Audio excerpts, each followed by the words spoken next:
અમદાવાદથી ચોંકાવનારા સમાચાર સામે આવ્યા છે, જે અમદાવાદની ખ્યાતિ હોસ્પિટલમાં કડી પંથકના 2 દર્દીઓના મોત નીપજ્યા છે। પરિવારજનોનો આરોપ છે કે તબીબોએ ખોટી રીતે દર્દીને દાખલ કરી ઓપરેશન કર્યું હતું।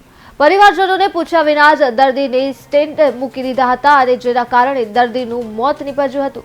તો કડીમાં ફ્રી કેમ્પ હોસ્પિટલ કેમ્પ યોજવામાં આવ્યો હતો અને જેમાંથી 19 દર્દીઓને ખ્યાતિ હોસ્પિટલમાં સારવાર માટે બોલાવવામાં આવ્યા હતા।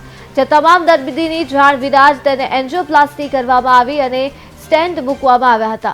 તો સ્ટેન્ટ મૂક્યા બાદ 2 દર્દીઓના મોત થયા છે અને આ સિવાય અન્ય 5 દર્દીઓ હાલ ગંભીર હાલતમાં છે। પરિવારજનોએ આરોપ લગાવ્યો છે કે હોસ્પિટલને મા કાર્ડનો દુરુપયોગ કરી પૈસા પડાવવા માટે અમારી જાણ બહાર દર્દીને સ્ટેન્ટ મૂકી દીધું હતું, જેના કારણે દર્દીનું મોત થયું છે।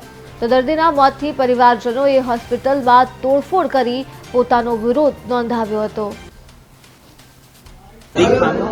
પાસે એક ગામમાંથી કેમ્પ રાખવામાં આવેલો અને ત્યાં પેશન્ટ હોસ્પિટલમાં લાવવામાં આવ્યા અને તે પૈકી અમુક પેશન્ટની અને 2 પેશન્ટ તે પ્રકારની રજૂઆત અત્રે મળે આ પ્રમાણે જે બી કોઈ કાર્યવાહી છે અમદાવાદ કોર્પોરેશન દ્વારા અત્યારે તપાસની કામગીરી હાથ ધરવામાં આવેલી છે।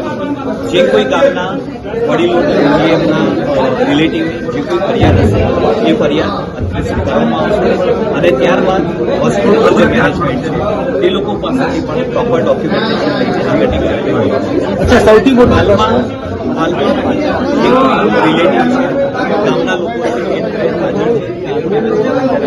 લેખિતમાં આપી રહ્યા છે। હોસ્પિટલ મેનેજમેન્ટના સ્ટાફને અત્યારે ટેલિફોનિક કોન્ટેક્ટ કરીને આગળની કાર્યવાહી કરવામાં કન્સેન્ટ પણ કોઈની પાસેથી લેવામાં નથી આવ્યું એવો પણ આરોપ છે અહીંયાનો અને કોઈ હોસ્પિટલ મેનેજમેન્ટમાંથી હાજર પણ નથી। તો આપણે ફરજ પાડવામાં આવશે કે કોઈ અહીંયા તાત્કાલિક આવે। હાલમાં અત્યારે જે હોસ્પિટલમાં આવેલા ઓલમોસ્ટ જે ગામના લોકો છે એ લોકોનો સ્ટાફ હોસ્પિટલનો સ્ટાફ હોસ્પિટલના જે મેનેજમેન્ટ છે તેને ટેલિફોનિકલી અમે સંપર્ક કરીએ અને તે લોકો પાસેથી જે એક્સપ્લેનેશન અગાઉ કોઈ કન્સેન્ટ લેવામાં આવેલા છે શું કાર્યવાહી કરવામાં આવેલી 2 વ્યક્તિના આ તમામ ડિટેલ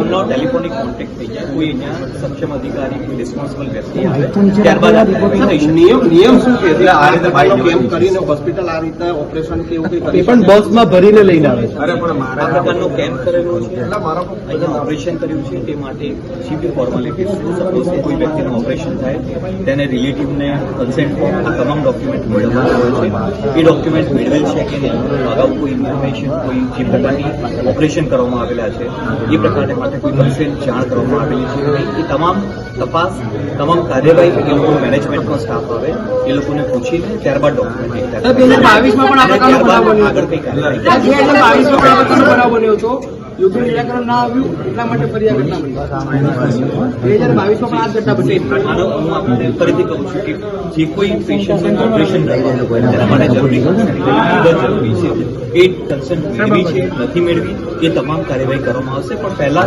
મેનેજમેન્ટ ઓથોરિટી સાથે આ ડિટેલ્સ મેળવવામાં હાલમાં અમદાવાદ મ્યુનિસિપલ કોર્પોરેશન દ્વારા રિપોર્ટ રાજ્ય સરકારને સોંપી। ઓડિશામાં કાલે ખ્યાતિ હોસ્પિટલ તરફથી એક કેમ્પ રાખવામાં આવેલો હતો। એ કેમ્પની અંદર પ્રાથમિક સારવાર આપવાની હતી। એ લોકોએ પ્રાથમિક સારવાર આપી ગામમાં જાહેરાત કરી કે કાલે જે પણ દર્દીઓ હોય એ લોકોને આપવું હોય એ બોરીસણા ગામમાં લક્ઝરી મૂકવાની છે, એ લક્ઝરીમાં તમે બેસીને આવી જજો। એ લક્ઝરી આવ્યા પછી લગભગ 15થી 16 જણ હોસ્પિટલે આવ્યા અને હોસ્પિટલમાં ડૉક્ટરે વગર સહી કરે ઓપરેશન કરી અને દર્દીનું મોત નીપજેલ છે અને એક નહીં 2 કેસ બન્યા છે। અમારા ગામના બે મૃત્યુ પામેલા છે। તો હાલ સમાચારોમાં માત્ર આટલું જ। વધુ અપડેટ્સ માટે જોતા રહો ભારત ટાઈમ્સ ન્યૂઝ।